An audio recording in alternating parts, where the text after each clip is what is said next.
Hello, welcome back to our little corner on the web, where we go over math problems to hopefully inspire and nurture an interest in math. Today, we will go over questions 1, 2, and 3 of the 26 PMO area stage, part 1. Okay. Question 1 says, let A and B be relatively prime integers such that A minus B and A plus B are not relatively prime. What is the greatest common divisor of A minus B and A plus B? Okay. So a few of you might have gotten this by trial and error, trying some numbers, whether it's 5 and 3, or some other combination of two primes, right? And you would have gotten actually the right answer. But let's try to show why you did get 2 if you got 2, right? So we're given that A and B are relatively prime integers, meaning they don't share any common factor aside from 1.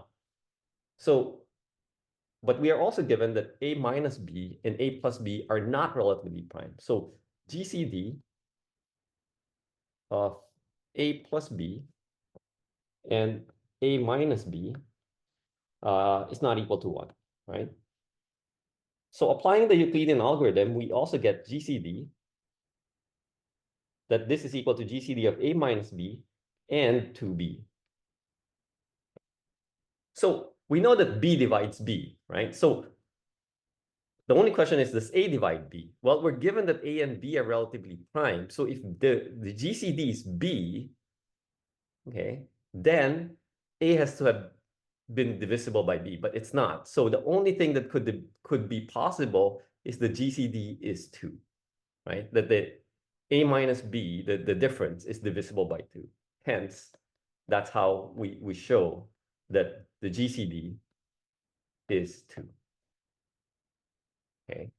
So the Euclidean algorithm, if you're not familiar, is something that you might want to look up because it's actually fairly useful and fairly efficient in finding GCDs of two numbers.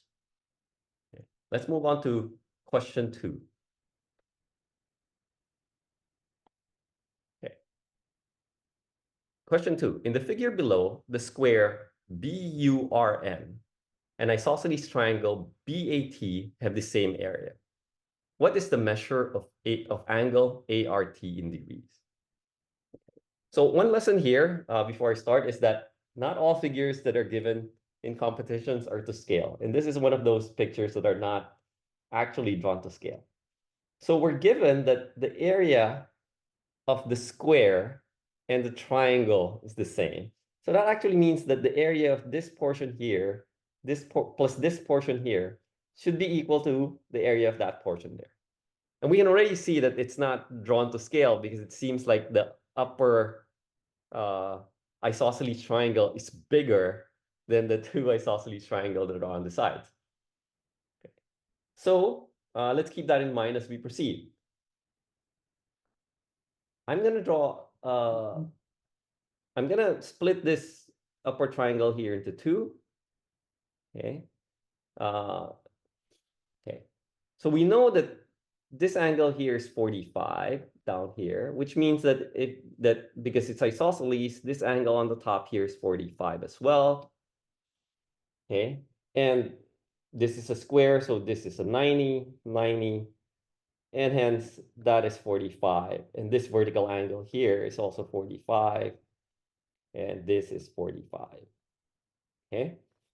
So if I split this upper thing here, we already know that it's an isosceles, that this was also for a right isosceles triangles. And if the areas are the same, that actually means that this side is the same as this side, is the same as this side, this side, this side, this side, and that side. Okay. We have a lot of congruent triangles here. Okay.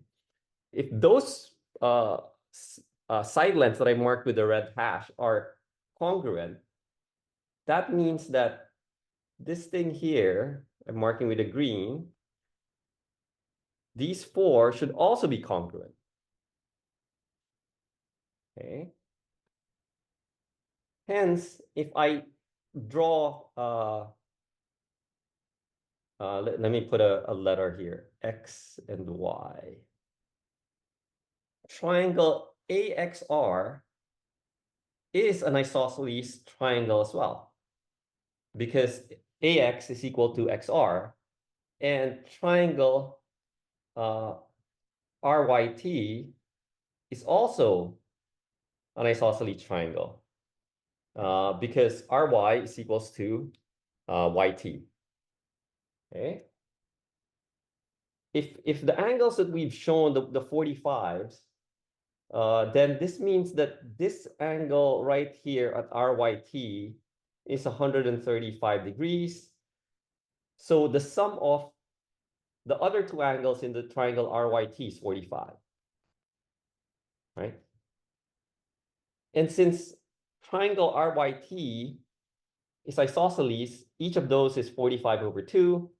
So that means that this here is 45 over 2. And this upper one here is also 45 over 2. Okay. So angle ART is no more than 45 degrees over 2 plus 90 plus 45 over 2, or 135 degrees. Okay. So some of you might have been tempted to jump on this with trig. You'll also find 135 degrees, but the simplest way is probably, or the most basic way is probably just to angle chase as we did. Okay. So let's move on to problem number 3. Okay, problem number 3. The Department of Education of the Philippines orders public schools, elementary or secondary, to have class sizes between 15 and 65 inclusive, per order number 62 series of 2004. Suppose that all public schools comply with this order and that each possible class size is attained by some class in some public school. What is the largest integer n with the property that there is certainly some class in some public school in the country that has at least n students with the same birth month? Okay. This problem actually is not super hard, but it's phrased to be a little bit confusing. Okay. So what this just says is that there are class sizes between 15 and 65 inclusive. So that means that there is some section or class in the country that has 15 students, 16 students, 17, all the way to 65 students. Okay, some class. And what it's asking is, if I pick, given that all these classes exist, what is the minimum n with the property that there is certainly some class, okay, some, meaning one of these, that has at least n students with the same birth month? So this turns out to be just the pigeonhole principle. Okay. Pigeonhole. So let's even discuss, let's say that we have, just look at the class size with 15. For the class size with 15, if we're super unlucky, then it will be 1, 1, 1, 1, 1, some form of ones, 9 ones, and some form of 2s, right? Okay. So the most unlucky we'll get is 9 kids will have birthdays in different months, and there's pairs which are in the 3 other months. So here, n would have been 2, right? And you would see that that's the same for 15 through 24, right? Class size of 24. The worst that you can do would be 2, 2, 2, 2, 2, 2, 2, or n still 2. But we're given that all these class sizes exist, everything from 15 to 65.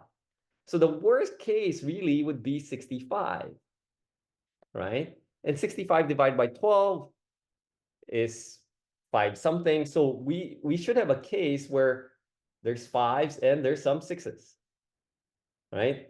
To be exact, the worst case that we will get is